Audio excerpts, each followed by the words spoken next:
Hey everyone, welcome back to 1 Minute IT Shot. In this quick tutorial, I'll show you exactly how to add a voiceover in CapCut for PC, step by step. If this helps you, don't forget to like, subscribe, and turn on notifications for more fast editing guides. First, launch CapCut on your PC and open the project you want to add a voiceover to. Make sure your video clips are already in the timeline so you can match your voice to the visuals. Look at the top of the timeline panel and click on Voiceover. You'll see a microphone icon. If it asks for microphone permissions, allow access so CapCut can record your voice.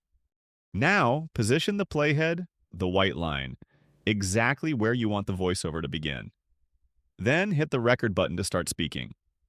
You'll see the audio wave being created in real time. When you're done, hit stop.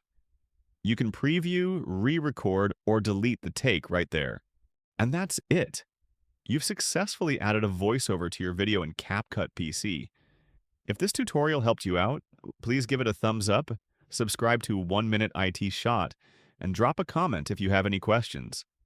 Thanks for watching, and happy editing.